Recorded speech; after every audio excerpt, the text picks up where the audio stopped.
Have you ever felt like you've seen all that East Asian cinema has to offer? From the slick thrillers of South Korea to the poetic minimalism of Japan and the stylish energy of Hong Kong films, it's easy to get swept up in these cinematic powerhouses, but right in the middle lies a hidden gem that too many people overlook: Taiwanese cinema.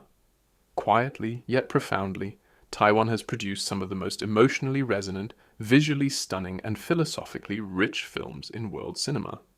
And today we're diving into 4 must-see directors who define what makes Taiwanese cinema so special. Why are these films so critically revered but still remain largely under the radar? Stay tuned, because by the end of this video, you might just discover your new favorite filmmaker.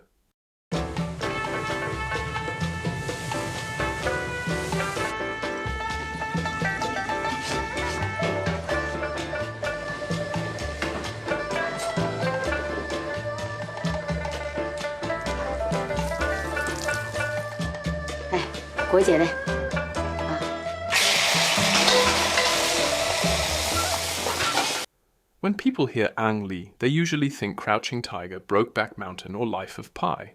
But before becoming a global name, Lee started with stories deeply rooted in Taiwanese culture. His 1994 film Eat, Drink, Man, Woman is a warm, funny, and touching look at a traditional widowed chef and his 3 modern daughters navigating love, career, and family dynamics.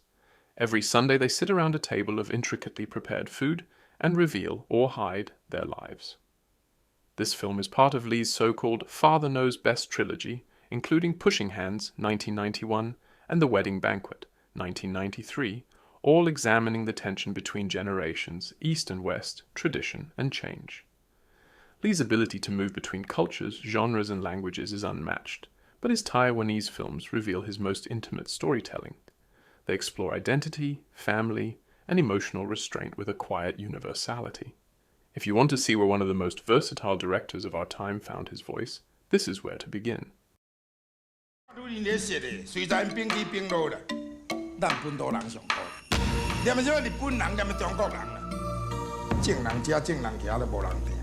Next is the poetic chronicler of Taiwanese history, Hou Hsiao-Hsien.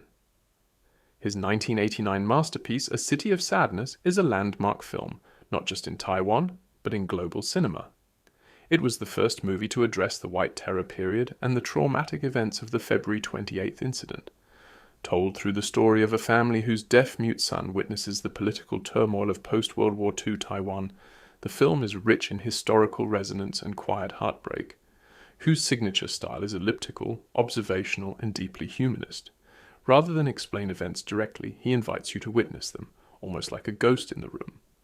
Other essential works include The Time to Live and the Time to Die, a semi-autobiographical coming-of-age story filled with nostalgia and loss, and Millennium Mambo, which radically shifts tone with a neon-drenched portrait of a drifting young woman in the Taipei club scene. Hou's work captures both the macro of Taiwan's evolving identity and the micro of individual memory and emotion. He's one of the most influential directors of the so-called Taiwanese New Wave.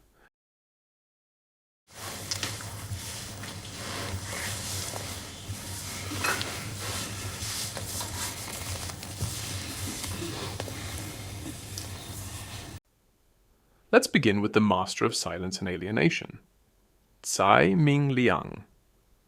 His 1994 film Vive l'Amour is a haunting meditation on loneliness in modern urban life. The story follows 3 strangers, who don't know each other, sharing the same apartment in Taipei without realizing it. There's barely any dialogue, and yet the emotional tension is almost unbearable.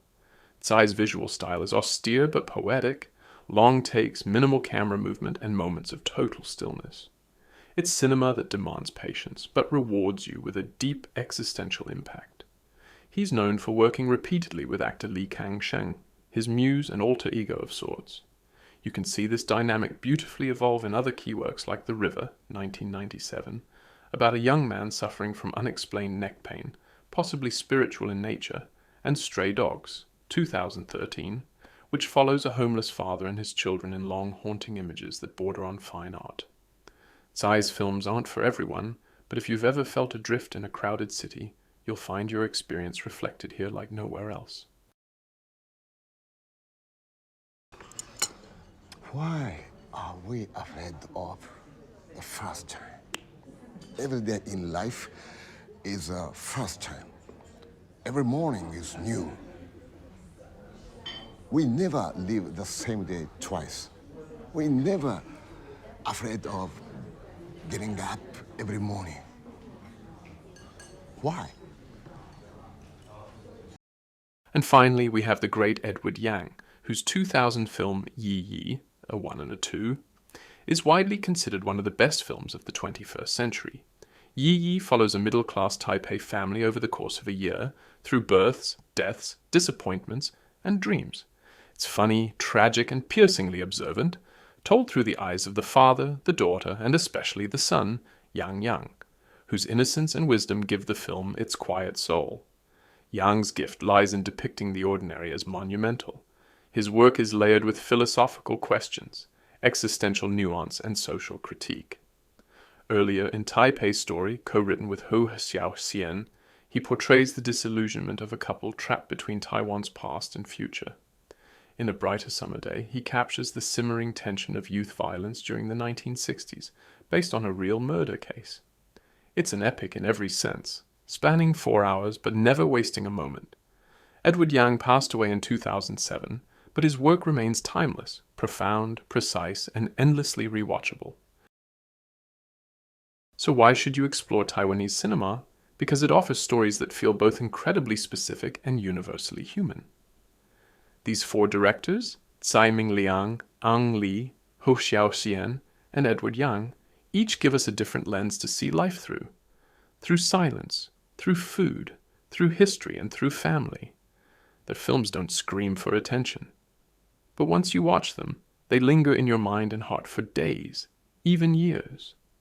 Which of these directors have you seen? And which one are you excited to explore next? Let me know in the comments. If you enjoyed this video, please like, subscribe, and turn on the bell so you don't miss future deep dives into world cinema. Thanks for watching, and happy viewing.